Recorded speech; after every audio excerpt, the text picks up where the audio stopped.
আসসালামু আলাইকুম, কেমন আছেন সবাই? আশা করি সবাই ভালো আছেন। আমি উষা আছি সাথে। আপনারা দেখছেন সিএনসি ডিজাইন মাস্টার কোর্স। আজকে আমাদের লেসন নাম্বার 20। আজকে থেকে আমরা দেখব হচ্ছে 2D টুলপাথ। তো 2D টুলপাথের মধ্যে আমরা আজকের যে টুলপাথটি দেখব সেটির নাম হচ্ছে মেশিন অ্যালং ভেক্টর। এই মেশিন অ্যালং ভেক্টর সম্বন্ধে আজকে বিস্তারিত জানবো এবং এটি কী কাজে ব্যবহৃত হয় এবং কিভাবে ব্যবহার করা লাগে সেই বিষয়ে বিস্তারিত জানবো। তো ভিডিওটি শুরু করার পূর্বে আপনাদের কাছে রিকোয়েস্ট থাকবে, যারা এখনও আমার চ্যানেলটি সাবস্ক্রাইব করেননি অবশ্যই চ্যানেলটি সাবস্ক্রাইব করবেন এবং পাশে থাকা বেল আইকনটি প্রেস করে নেবেন এবং আপনাদের বন্ধুদের মাঝে শেয়ার করে দেবেন। আর যারা এখনও আমার ভিডিওর যে প্লেলিস্টটি রয়েছে, প্লেলিস্টটি যারা এখনও অ্যাক্সেস করেননি অবশ্যই প্লেলিস্টটি অ্যাক্সেস করে নেবেন এবং আপনাদের পিসির যেই ব্রাউজার রয়েছে সেই ব্রাউজারে বুকমার্ক করে রেখে দেবেন। ওকে, তো চলুন ভিডিওটি শুরু করি। তো আমি এখানে হচ্ছে গিয়ে একটি বেসিক ডোর, যেগুলো আমরা ইতিপূর্বে করেছিলাম, সেখান থেকে একটি দরজা এখানে ওপেন করে রেখেছি। তো এই আজকে দেখব হচ্ছে এই বেসিক ডোরটি কিভাবে হচ্ছে টুলপাথ দিতে হয়। তো টুলপাথ দেওয়ার জন্য আমাদের আগে জানতে হবে একটু কাটার সম্পর্কে, যে কোন কোন কাটার বা কোন কোন ফলা, আমরা ফলা বলে থাকি, কাটার বলে থাকি অথবা বিট বলে থাকি, কোন কোন কাটার কোন কোন কাজে ব্যবহৃত হয়। তো এর জন্য আমাদের চলে যেতে হবে হচ্ছে গিয়ে, আমাদের এখানে একটি ফোল্ডার ওপেন করা আছে। এই ফোল্ডারে হচ্ছে গিয়ে আপনারা যে কাটারগুলো দেখতে পাচ্ছেন, এগুলো হচ্ছে আমাদের রেগুলার ইউজে ব্যবহৃত হয় সিএনসি রাউটার মেশিনে। এখন কোন কাটারের কি কাজ, সেই কাজগুলো আমরা এখানে একটু দেখি। তো সর্বপ্রথম যে টুলটি দেখতে পাচ্ছেন সেই টুলটির নাম হচ্ছে ফ্রেম বিট, অথবা অনেকে এটাকে রাউটার বিট বলে, আবার অনেকে এটাকে সিঁড়ি বিট বলে। ঠিক আছে, তো এটার অনেকগুলো নাম, বিভিন্ন জায়গায় বিভিন্ন নামে সে পরিচিত, বাট এটাকে মূলত বলা হয় হচ্ছে ফ্রেম বিট। তো ফ্রেম বিটটা কি, আমাদের যে ডিজাইন থাকে মূল, সেই ডিজাইনের পাশ থেকে যেই বর্ডারটা থাকে সেই বর্ডারটাকে হচ্ছে গিয়ে ডিজাইন করার জন্য আমাদের এই ফ্রেম বিটটি ইউজ করতে হয়। এই ফ্রেম বিটটির এখানে আমরা যদি একটু খেয়াল করি তাহলে দেখবেন যে ফ্রেম বিটটির দুই সাইডে কিন্তু খাঁজ কাটার ডিজাইন রয়েছে। যখন এটি কাঠের উপর দিয়ে কাট হয়, কাঠের উপর দিয়ে যখন চলে তখন কিন্তু ঠিক এরকম একটি ডিজাইন সেই কাঠের উপরে কিন্তু ছেড়ে যায়। এই ফ্রেম বিটটি বিভিন্ন সাইজের হয়ে থাকে। এখানে আমরা যেটা দেখতে পাচ্ছি এটা হচ্ছে কি একটি ছবি মাত্র। আপনারা এখানে এই যে ছবিটার মধ্যে যে ফ্রেম বিটটি দেখতে পাচ্ছেন, এটি 25 মিলিমিটার হতে পারে, 22 মিলিমিটার হতে পারে, 30 মিলিমিটার, 32 মিলিমিটার, ইভেন 38 মিলিমিটার পর্যন্ত এটা চওড়া হতে পারে। তো বিভিন্ন ডিজাইনের জন্য বিভিন্ন খাতে হচ্ছে গিয়ে আমরা এই সাইজটা আমরা চুজ করে থাকি। তো সাধারণত আমরা এখানে যেই বেসিক ডোরটা দেখতে পাচ্ছি, এই ডোরটার ক্ষেত্রে হচ্ছে আমরা সাধারণত হচ্ছে গিয়ে আপনার 25 থেকে 38 মিলিমিটারের একটি বিট ইউজ করে থাকি। আচ্ছা, এরপরে যে কাটারটি রয়েছে, আমরা এখান থেকে আবারও ফোল্ডারটি ওপেন করে নিচ্ছি। তো এরপরে যে কাটারটি রয়েছে এটাকে বলা হয় হচ্ছে ওভোলো বিট। এটার নাম হচ্ছে ওভোলো বিট। এটাকে অনেকে রাউটার বিট বলে নামে চিনে এবং এটাকে আরেকটা নামে চিনে, সেটা হচ্ছে সুতা বিট। সুতা বিটটার কাজ কি? সুতা বিটটার কাজ হচ্ছে আপনার ডিজাইন করা। ঠিক আছে, ডিজাইনে যে লাইনগুলো থাকে সেই লাইনগুলোকে হচ্ছে সে এই কাটারটা দিয়ে হচ্ছে কি করে, ডিজাইনটি কমপ্লিট করে। আচ্ছা, দেন আমাদের সামনে যেটা আছে সেটা হচ্ছে কি স্ট্রেট বিট। এই স্ট্রেট বিটের কাজটা কি? স্ট্রেট বিটের কাজটা কয়েক ধরনের হয়ে থাকে। প্রথমত হচ্ছে গিয়ে সে কি করে, জমিন করার জন্য এই কাটারটা ইউজ হয়ে থাকে। দেন হচ্ছে গিয়ে আপনার সবচেয়ে বেশি ইউজ হয় জমিনে এবং হচ্ছে গিয়ে জালি কাটিংয়ে। জালি কাটিং করার জন্য হচ্ছে গিয়ে এই কাটারগুলো আমরা ব্যবহার করে থাকি। এই কাটারটার নাম হচ্ছে স্ট্রেট বিট। অনেকে এটাকে জমিন কাটার বলে, অনেকে এটাকে জালি কাটার বলে, অনেকে আবার এটাকে স্ট্রেট বিট বলে। আচ্ছা, দেন আমাদের পরবর্তী যে কাটারটি রয়েছে সেই কাটারটির নাম হচ্ছে ভি বিট। এই ভি বিটটি কী কাজ করে? ভি বিট হচ্ছে ভি বিট কার্ভিং যেই টুলপাথটি রয়েছে সেই টুলপাথের ক্ষেত্রে এই ভি বিটটি ইউজ হয়। অনেক ক্ষেত্রে এটি ওভোলোর বিটের জায়গায়ও, মানে হচ্ছে কি সুতা বিটের জায়গায়ও কিন্তু সে দখল করে নেয়। মানে ডিজাইনগুলো অনেক সময় দেখা যাচ্ছে যে আমরা এই ভি বিটের মাধ্যমেও কিন্তু করি। দেন আমাদের এর পরবর্তী যে কাটারটা রয়েছে এই কাটারটার নাম হচ্ছে বলনস। এটাকে অনেকে 3D কাটার বলে থাকে। এগুলোরও বিভিন্ন ধরনের সাইজ হয়ে থাকে। এটা মূলত হচ্ছে কি 3D কাটিং করার জন্যই ব্যবহৃত হয়। তো এটা ধরেন এখানে 4 mm হয়ে থাকে, 3 mm হয়ে থাকে, 5 mm থাকে, ইভেন 6 mm পর্যন্ত থাকে। আমরা সাধারণত 4 থেকে নিয়ে 6 পর্যন্ত যে কাটারগুলো থাকে সেইগুলো দিয়ে হচ্ছে আমরা 3D করে থাকি। 4 mm কাটার কখন ইউজ হবে, 3 mm কাটার কখন ইউজ হবে এবং হচ্ছে গিয়ে 6 mm কাটার কখন ইউজ হবে 3Dর ক্ষেত্রে, সেগুলো নিয়ে আমরা বিস্তারিত আলোচনা করব পরবর্তী কোনো এক ভিডিও, যখন আমরা হচ্ছে 3D শিখব এবং 3D টুলপাথে যখন আমরা যাব। তো চলুন দেখে আসি আমরা হচ্ছে গিয়ে যে বেসিক ডোরটি ওপেন করা রয়েছে সেটাকে হচ্ছে আমরা কিভাবে ফ্রেম বিটের মাধ্যমে টুলপাথ দিতে পারি। তো এখান থেকে আমি হচ্ছে বেসিক ডটটি ওপেন করে নিয়েছি। দেন আমাদের যেটা করতে হবে, সর্বপ্রথম আমাদেরকে এইটা টোটালটাকে এভাবে সিলেক্ট করে ধরে রাইট ক্লিক করে দেন হচ্ছে আমাদের এটাকে গ্রুপ করে নিতে হবে। গ্রুপ করলে যেটা হবে, আমাদের টুলপাথগুলোর জন্য লাইনগুলো সিলেক্ট করতে খুব ইজি হবে। এখন আমাদের যেটা করতে হবে, টুলপাথের জন্য সর্বপ্রথম শর্ত হচ্ছে আমাদের যে পেজটি রয়েছে, পেজটিকে আমরা মিলিমিটার কনভার্ট করে ফেলবো। তো মিলিমিটারে কনভার্ট করার জন্য আমরা এখান থেকে চলে যাব হচ্ছে মডেলের নিচে যে প্রথম যেই টুলসটি রয়েছে সেটার নাম হচ্ছে সেট মডেল সাইজ। এটা অলরেডি এর আগে আমরা দেখেছি। এখানে একটা ক্লিক করব, ক্লিক করার পরে এখানে হচ্ছে আমরা যেটা করব, এই মিলিমিটারে ক্লিক করে দেন আমরা এখানে ওকে করে দিব। মিলিমিটারে ক্লিক করে যখন ওকে করে দিব তখন দেখবেন যে আমাদের পেজটা কিন্তু ইঞ্চি থেকে মিলিমিটারে কনভার্ট হয়ে গিয়েছে। এখন আমাদের কাজ হচ্ছে এটাকে সিলেক্ট করব, দেন আমরা কত মিলিমিটার কাটার ইউজ করব সেটা আগে আমাদের জানতে হবে। তো আমরা এখানে এই ফ্রেম বিটটাকে ইউজ করব হচ্ছে 32 মিলিমিটার। ঠিক আছে, সো 32 মিলিমিটার কাটার ইউজ করার জন্য আমাদের এখানে অফসেট নিতে হবে। কেন অফসেট নিচ্ছি সেটা আমি এখনই এক্সপ্লেন করব আপনাদেরকে। তো অফসেট নেওয়ার জন্য আমি এখানে 32 মিলিমিটার হাফ হচ্ছে গিয়ে কত 16, তো 16 অফসেট নিচ্ছি একটি, এটাকেও গ্রুপ করে ফেলবো। দেন আরও একটি অফসেট নিচ্ছি এবং এটাকে হচ্ছে আমরা গ্রুপ করে ফেলবো। এখন এখানে 3টা লাইন কেন নেওয়া হয়েছে এটাকে এখন আমি এক্সপ্লেন করতেছি। এই 3টা লাইন নেওয়ার কারণ হচ্ছে আমরা আজকে যেই টুলপারটা শিখতেছি সেটার নাম হচ্ছে মেশিন অ্যালং ভেক্টর। এই মেশিন অ্যালং ভেক্টর সেটা কাজ করে হচ্ছে প্রত্যেকটা লাইনের মিডল ধরে সে হচ্ছে কি করে এই কাটিংগুলো কমপ্লিট করে। তো মিডল যদি হয়, আমরা যদি এইখানে এখন এই প্রথম লাইনটা ধরে যদি হচ্ছে আমি টুলপারটা দিই, তখন সে কি করবে, সে এটাকে মিডল ধরবে এবং তার 16 মিলিমিটার হচ্ছে সে ডানে কাটবে এবং 16 মিলিমিটার বামে কাটবে। এখন 16 মিলিমিটার যখন সে বামে কাটবে তখন কি হবে, যে আমাদের বাজুর যে অংশ রয়েছে সেই বাজুর অংশ থেকে সে 16 মিলিমিটার কিন্তু নিয়ে নেবে। সো সেটা যাতে না হয় এর জন্য আমরা যেটা করব, এটাকে একটি হাফ, মানে আমার কাটারের যে হাফ সাইজ রয়েছে 32 মিলিমিটার হলে হচ্ছে 16 মিলিমিটার আমি কিন্তু এখানে একটি অফসেট দিয়ে নিয়েছি। এখন আমরা যেটা করব, এই মিডল যে লাইনটি রয়েছে সেই মিডল লাইন ধরে হচ্ছে কি আমরা মূলত সেটার টুলপারটা দিব। তাতে কি হবে, আমাদের দুই পাশে কিন্তু সমান ভাগে সে ভাগ হয়ে যাবে। মানে এখানে যদি 16 মিলিমিটার থাকে, ডান পাশে 16 মিলিমিটার কাটবে এখন এবং বাম পাশে 16 মিটার করবে। এতে কি হবে, সে তার বাজুর অংশ কিন্তু সে দখল করবে না। এরপর এখানে যে আরেকটি অফসেট নিয়েছি সেটার কারণ হচ্ছে, আমরা যদি চাই এটার ভিতরে যদি কোনো আমি ডিজাইন ইনপুট করতে চাই, তাহলে আমরা এখানে একটা গাইডলাইন পেয়ে যাব যে এই দাগের বাইরে কিন্তু আমি ডিজাইন দিতে পারবো না। ঠিক আছে, সো এই কারণে হচ্ছে আমাদের তৃতীয় লাইনটি নেওয়া। অনেকে আরেকটা কাজ করে থাকেন, সেটা হচ্ছে আরও একটি টুলপাত দেন, সেটাকে ধরেন 12 মিলিমিটার বা 15 মিলিমিটার আরেকটি টুলপাত অফসেট দিয়ে থাকেন। তো এই অফসেটটার কারণে যেটা হয়, এখানে বিট ওঠার পরে এটাকে আমি গ্রুপ করে নিতেছি। বিট ওঠার পরে এখানে প্রথমে ফ্রেমটা নেওয়ার পরে এখানে একটা বিট ওঠে 12 মিলিমিটার বা 15 মিলিমিটারের, সেই বিটের পরে হচ্ছে ভিতরে হচ্ছে নকশাটা থাকে। তো এখানে আমরা এটার পরে নকশা কিভাবে দিয়ে করতে হয় সেই ভিডিওটিও নিয়ে আসবো আমি পরবর্তীতে। তো আপাতত দেখতেছি হচ্ছে কি নকশা ব্যতীত শুধু হচ্ছে কি ডিপগুলো কিভাবে টুলপাত দিতে হয়। তো এর জন্য আমি এইভাবে সবগুলোকে রেডি করে ফেলেছি। এখন আমাদের কাজ হচ্ছে এইটাকে ধরে, মানে দ্বিতীয় যে লাইনটা রয়েছে সেই লাইনটাকে সিলেক্ট করে ধরে দেন আমরা চলে যাব ফাইনালি টুলপাথ যেই ট্যাবটা রয়েছে টুলপাথ ট্যাবে চলে যাব। 2D টুলপাথের দ্বিতীয় সারির যে প্রথম যে টুলপাথটা রয়েছে সেটার নামই হচ্ছে মেশিন অ্যালং ভেক্টর। এই মেশিন অ্যালং ভেক্টরে একটা ক্লিক করব। এখন আমরা এখানে দেখব যে এখানে কি কি কাজ করতে হবে আমাদের এটাকে টুলপাথ সম্পন্ন করার জন্য। তো প্রথমত হচ্ছে আমাদের এখানে লাইন সিলেক্ট করে রাখবো, যে লাইনগুলোতে হচ্ছে আমি টুলপাথটা দিতে যাচ্ছি।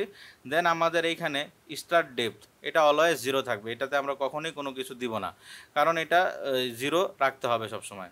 দেন আমাদের হচ্ছে ফিনিশ ডেপথ কী হবে, ফিনিশ ডেপথটা হচ্ছে যে আমি কতটুকু ফিনিশ করতে চাচ্ছি, মানে কতটুকু ডেপথ আমার কাঠের মধ্যে আমি দিতে চাচ্ছি। তো সাধারণত আমরা ফ্রেম বিটগুলোকে বা এই সিঁড়ি বিটগুলোকে আমরা 6 অথবা 7 অথবা অনেকে 8 মিলিমিটারও ডেপথ করে থাকেন। তো আমি এখানে 7 মিলিমিটার দিয়ে দিচ্ছি। দেন এখানে টলারেন্স হবে অলওয়েজ 0.01। এখানে আমরা বাড়াবো না, এটা বাড়াইলে কি হবে সেটা আমরা দেখবো না পরবর্তীতে, এটা বাড়াইলে বা কমাইলে কি হবে। এটা অলওয়েজ এখানে আমরা জেনে রাখবো যে এটা হবে হচ্ছে 0.01। ওকে, দেন হচ্ছে কি machine save Z. Machine save জেডে কী আছে, মেশিন সেভ জেডটা যদি আমি এখান থেকে ওপেন করি, এখানে ড্রপ ডাউন মেনু রয়েছে, এখানে যদি আমি ওপেন করি তাহলে এখানে দেখবেন যে সেভ জেড এখানে 20 লেখা আছে। দেন হোম পজিশন এক্স এবং ওয়াই 0 এবং জেড রয়েছে 20।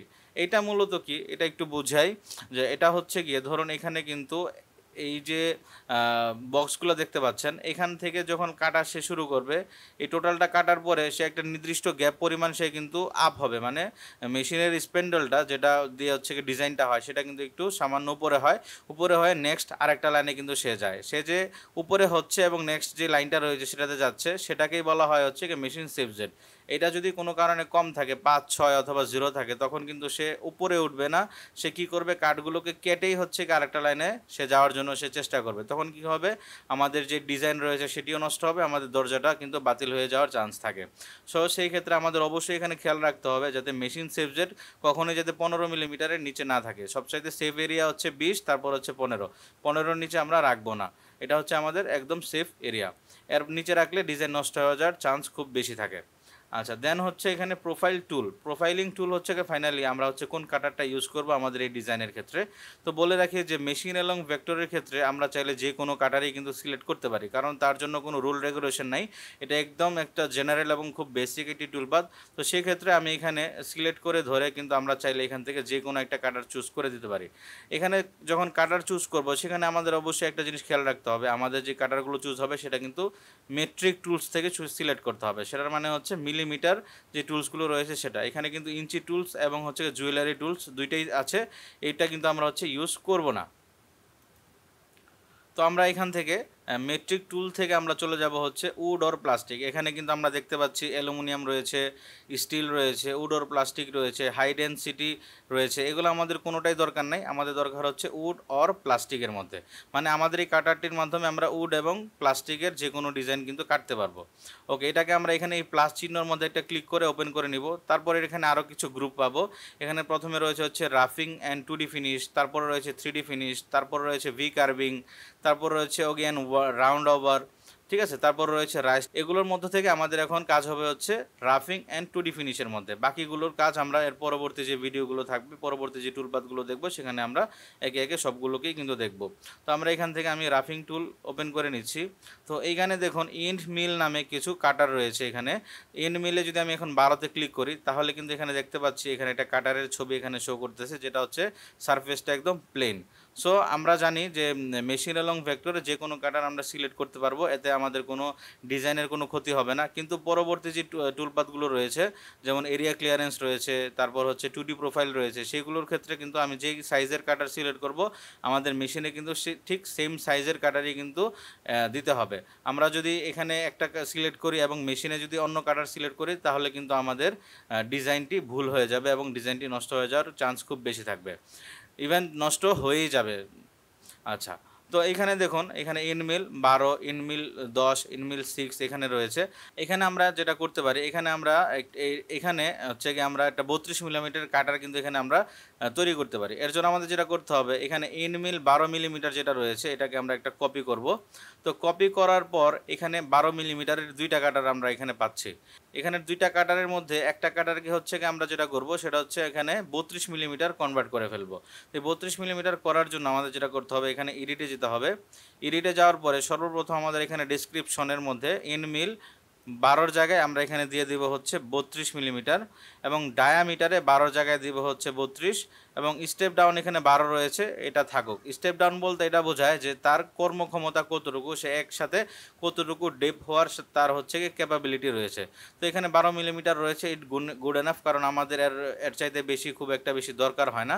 সো আমরা এটাকে এই অবস্থাতেই রেখে দেন ওকে করে দিব। ওকে করার পর দেখবেন যে এখানে একটি 32 মিলিমিটারের কাটার কিন্তু একটা সেট হয়ে গিয়েছে। 32 মিলিমিটারের কাটারটাকে সিলেক্ট করে ধরে আমরা হচ্ছে এখান থেকে নিচে দেখুন সিলেক্ট একটা বাটন রয়েছে, সেই সিলেক্ট বাটনে ক্লিক করব। সিলেক্ট বাটনে ক্লিক করলে কি হবে, আমাদের 32 মিলিমিটার কাটারটা হচ্ছে কি টুলপাথের জন্য সেট হয়ে যাবে।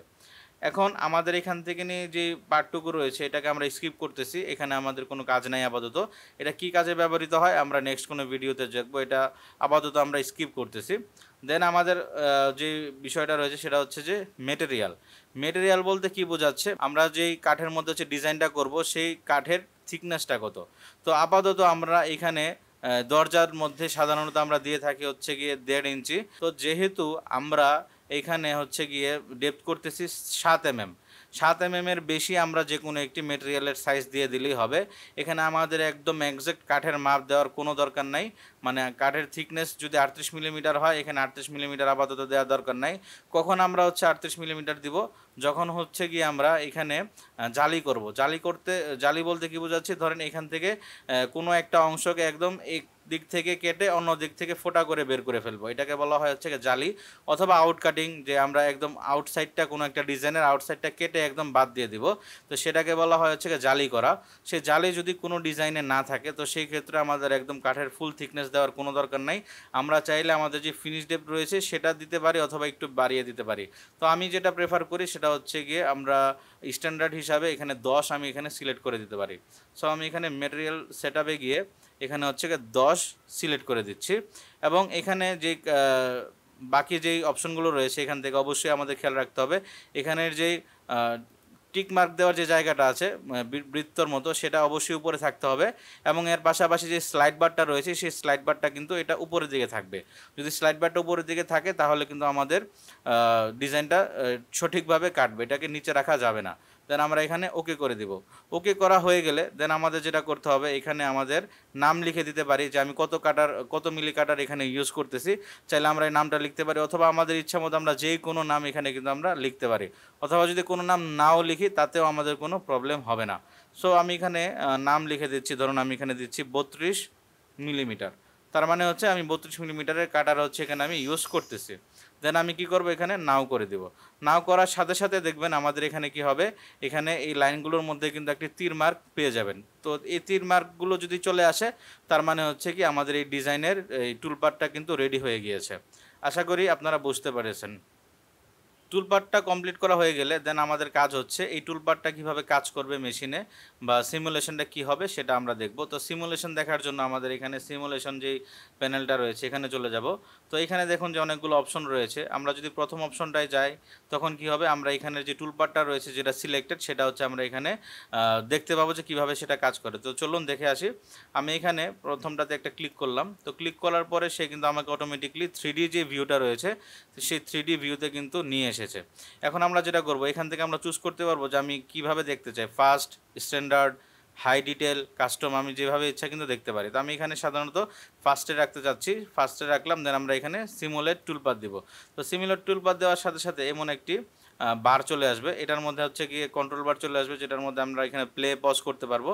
এখান থেকে আমি হচ্ছে গিয়ে প্লে করে দিব। প্লে করে দেওয়ার সাথে সাথে দেখবেন যে এখানে আমাদের যেই রাউটার মেশিনটা যেভাবে হচ্ছে গিয়ে মেশিনে কাটবে সেটার কিন্তু একটা প্রতিচ্ছবি বা এটার একটা দেখাচ্ছে যে কীভাবে সে হচ্ছে মেশিনে ঠিক একইভাবে কাটবে আর কি। তো আমরা এখান থেকে দেখে নিচ্ছি যে মেশিনে হচ্ছে কি কোনটার পর কোনটা কাটবে, সিকোয়েন্সটা কি হবে, বা আমাদের কোনো ভুল আছে কি না আমাদের কাজের মধ্যে, সেগুলো কিন্তু আমরা এখান থেকে খুব সুন্দরভাবে কিন্তু দেখে নিতে পারবো মেশিনে দেওয়ার আগে। তো আশা করি আপনারা বুঝতে পারতেছেন। তো এখানে দেখতে পাচ্ছেন যে মেশিনে দেওয়ার পর আমাদের ডিজাইনটা কেমন হবে, এবং এখানে আমরা এখন দেখতেছি হচ্ছে গিয়ে একদম ফ্ল্যাট হয়ে গিয়েছে। আর মেশিনে যখন আমরা এখানে এই কি বলে আপনার এই ফ্রেম বিটটা ইউজ করব, ফ্রেম বিটটা ইউজ করার ক্ষেত্রে কিন্তু যেটা হবে, আমাদের এই সাইডগুলো কিন্তু একদম সমান হবে না।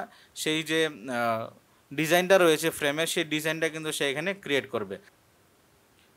সিমুলেশন দেখা কমপ্লিট হয়ে গেলে আমরা বুঝে যাব যে আমাদের মেশিনে কিন্তু এটাতে কোনো প্রবলেম হবে কি না, সেটা কিন্তু আমরা সিমুলেশনের মাধ্যমে সেটা কনফার্ম করে ফেলতে পারবো।